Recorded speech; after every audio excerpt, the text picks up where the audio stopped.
অভিযোগ সংশ্লিষ্ট জনাব ফরহাদ হোসেন, সাবেক সংসদ সদস্য মেহেরপুর 1 এবং সাবেক মন্ত্রী জনপ্রশাসন মন্ত্রণালয় ঢাকা কর্তৃক মন্ত্রী হিসাবে দায়িত্ব পালনকালে জ্ঞাত আয়ের উৎসের সাথে অসঙ্গতিপূর্ণ 1,11,00,000 টাকারও বেশি মূল্যের সম্পদ অর্জনপূর্বক বুক দখলে রাখা এবং নিজ নামে 12টি ব্যাংক হিসাবে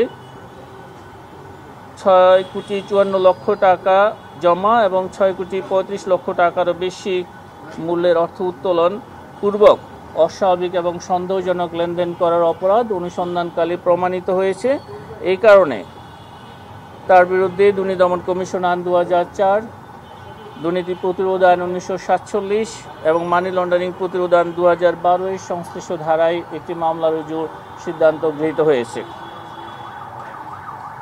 এছাড়া অভিযোগ সংশ্লিষ্ট জনাব ফরহাদ হোসেনের স্ত্রী সৈয়দ মোনালিসা ইসলামের নামে তার স্বামীর সহায়তায় জ্ঞাত আয়ের উৎসের সাথে অসঙ্গতিপূর্ণ 94 লক্ষ টাকারও বেশি মূল্যের সম্পদ অর্জনপূর্বক বুক দখলে রাখার অপরাধ প্রমাণিত হয়। সৈয়দা মোনালিসা ইসলাম, স্বামী ফরহাদ হোসেন এবং জনাব ফরহাদ হোসেন, সাবেক সংসদ সদস্য মেহেরপুর 1 এবং সাবেক মন্ত্রী জনপ্রশাসন মন্ত্রণালয়, দুজনের বিরুদ্ধে দুর্নীতি দমন কমিশন আইন 2004 এবং দণ্ডবিধি সংশ্লিষ্ট ধারায় আরও একটি মামলা রুজুর সিদ্ধান্ত গৃহীত হয়েছে। মা, পিম্পল 5 দিনেই চলে যাবে। যাবে না মা।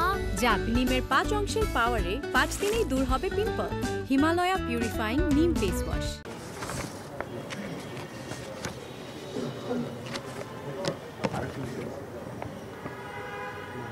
অভিযোগ সংশ্লিষ্ট ব্যক্তিবর্গ কর্তৃক স্থানীয় সরকার, পল্লী উন্নয়ন এবং সমবায় মন্ত্রণালয়ের জারিকৃত পরিপত্র উপেক্ষা করে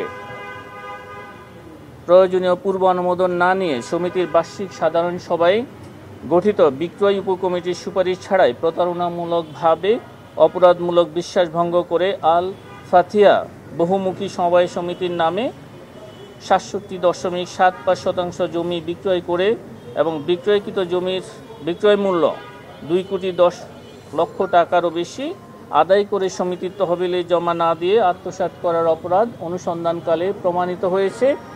এই কারণে অভিযোগ সংশ্লিষ্ট মোহাম্মদ জাহাঙ্গীর আলম পাঠান, সভাপতি আল ফাতিহা বহুমুখী সমবায় সমিতি, মোহাম্মদ রেজাউল করিম রেজা, সাধারণ সম্পাদক আল ফাতিহা বহুমুখী সমবায় সমিতি সহ মোট 4 জনের বিরুদ্ধে দণ্ডবিধি 409, 420, 109 ধারায় একটি মামলা রুজুর সিদ্ধান্ত গৃহীত হয়েছে।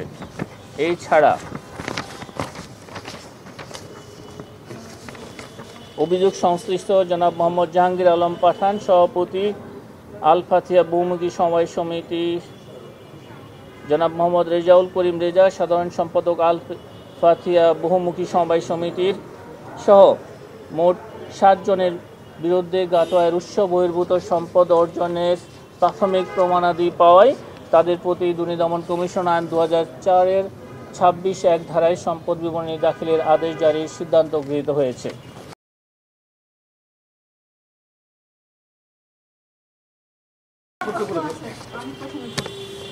শেখ হাসিনার লকারের যে স্বর্ণ উদ্ধার, এটা তো আজকে পত্রিকায় সব চলে এসেছে। আপনারা নতুন কিছু দেন, আমরা ভিট করি। এটা আপনার শেখ হাসিনাকে ভয় পান, আওয়ামী লীগকে ভয় পান, আমাদেরকে গতকাল জানান নাই কেন?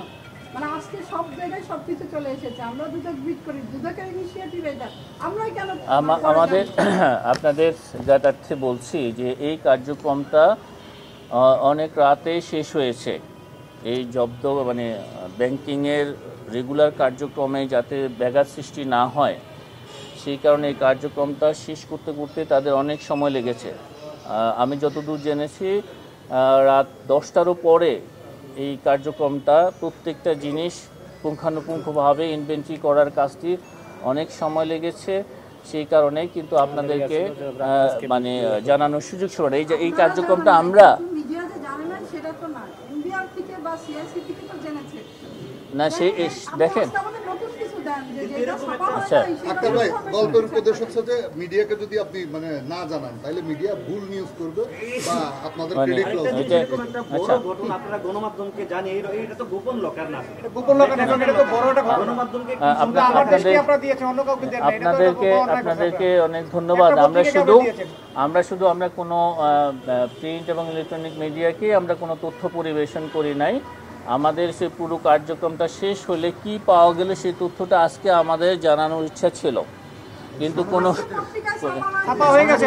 আমার দেশ ঠিক আছে, থেকে আমার মনে হয় আপনারা আজকে প্রকৃত তথ্যটা জেনেছেন। আপনারা আপনাদের মতো আপনাদের বিবেচনায় যেটা মনে হয় আমরা আপনাদেরকে প্রকৃত তথ্যটা জানিয়েছি। পত্রিকা জানাইছে, আপনি তো জানেন না অনেক কিছু। অনেক অনেক ধন্যবাদ। সবাই তো পত্রিকায় পড়ছে, আপনি নতুন কিছু বলেন না। ভাই একটু বশির ভাই বিষয়টা হচ্ছে যে এই যে সম্পদ জব্দ করলেন, এটা কি শেখ হাসিনার যে এটা এই সম্পর্কে কোনো তথ্য পেয়েছেন কিনা, এক লকারে পেয়েছেন ঠিক আছে, কিন্তু সেটা দুইটাই যৌথপত্য কিনা, একই সাথে পরবর্তী পদক্ষেপটা এখন কি মামলা করবেন নাকি করবেন, একটু ক্লিয়ার করবেন। এই সম্পদটা কিভাবে আসছে, কি করবে? আমার মনে হয় আমি আপনাদের প্রশ্নটা বুঝতে পেরেছি।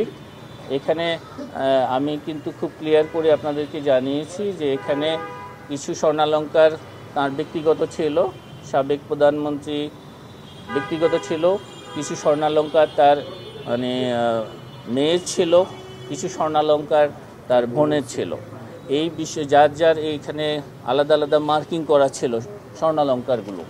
এই আমাদের অনুসন্ধান দলে যারা আছেন, অনুসন্ধানকারী কর্মকর্তা যারা রয়েছেন, তারা হচ্ছে যে এগুলি পৃথক করবেন, কার কোন অংশটুকু আছে। আমাদের অভিযোগের সাথে সংশ্লিষ্ট যে অংশগুলো থাকবে সেইগুলো এই অনুসন্ধানের সাথে সম্পৃক্ত যেগুলো সেগুলি তারা বিবেচনা করবেন। অন্য যেগুলি আছে সেটা অন্য অনুসন্ধানের অংশ হতে পারে, বাট প্রাথমিক যার অভিযোগ, যার সম্পদ বিবরণী যাচাই করা হচ্ছে সে তার সাথে যতটুকু সম্পৃক্ত থাকবে সেইটাই বিবেচনা করা হবে। অনেক ধন্যবাদ। রায়ে শেখ হাসিনার সম্পদ বাজেয়াপ্ত করার নির্দেশনা দিয়েছে যে আদালত, সেই নির্দেশনার আলোকে এইটা পড়বে কিনা, সেই নির্দেশনার কোনো বিষয় এটার সাথে সংগতিপূর্ণ কিনা, মানে এই সম্পদ মানে এই স্বর্ণালঙ্কার জব্দ করা হবে কিনা? জব্দ করা হবে আমরা হচ্ছে রায়ের সাথে সাথে সম্পদ বাজেয়াপ্তরও সেটা ভিন্ন জিনিস, সেটা মানে বিজ্ঞ আদালতের আলাদা আদেশ রয়েছে। আমাদের অংশটুকু দুর্নীতি দমন কমিশন আইন ও বিধির আলোকে আমাদের অনুসন্ধান দল এই কার্যক্রমটি ঠিক করে বিজ্ঞ আদালতের অনুমতিক্রমে যে সিদ্ধান্ত পাওয়া যাবে সেই অনুযায়ী পরবর্তী ব্যবস্থা গ্রহণ করা হবে। অনেক ধন্যবাদ। শেখ হাসিনার স্বর্ণ কতটুকু? এইটা একটা প্রশ্ন, যেহেতু আমরা 832 ভরি স্বর্ণ কালকে থেকে শেখ হাসিনারে শুনতেছি, আজকে আপনি নতুন তথ্য দিলেন যে এখানে শেখ হাসিনার আছে, ওনার বোনের আছে, ওনার মেয়ের আছে, তাহলে শেখ হাসিনার স্বর্ণ কতটুকু? তার কত? এই অংশটুকু নতুন করে আমাদেরকে জানান। সেই অংশটুকুই নির্ধারণ করার জন্যই ইনভেন্টরি করা হয়েছে এবং তার যে সম্পদ বিবরণী দাখিল করেছেন তার সাথে মিলিয়ে যাচাই করে তার অংশটুকু নির্ধারণ করা হবে, তার জন্যই এত কার্যক্রম। অনেক ধন্যবাদ। এই যে স্বর্ণালঙ্কারের কথা বলেছেন, দুদকের চোখে এটি কি বৈধ না অবৈধ? সেটা আমরা যখন সম্পদ বিবরণী যাচাই করব, যাচাইকালেই এই জিনিসটি সেখানে নির্ধারিত হবে এগুলি জ্ঞাত আয়ের উৎসের সাথে অসঙ্গতিপূর্ণ কিনা, সেটা অনুসন্ধান দল ঠিক করবে। মানে দুদক এখন খুঁজতেছে যে আসলে এটা বৈধ না অবৈধ, এটা খুঁজে দেখতেছে। আমরা তার দাখিলকৃত সম্পদ বিবরণী যাচাই করছি। তো সম্পদ বিবরণী তিনি তার স্থাবর অস্থাবর সম্পদের বিস্তারিত বিবরণ দিয়েছেন, সেই সম্পদ বিবরণীতে এই স্বর্ণালঙ্কার আছে কি নাই সেটা আমরা দেখব। যদি সেই বিবরণীর বাইরে তার নামে সম্পদ পাওয়া যায়, আপনারা বুঝতে পারছেন যে সেটা তার জ্ঞাত আয়ের উৎস বহির্ভূত সম্পদ হিসাবে সেটা বিবেচিত হবে।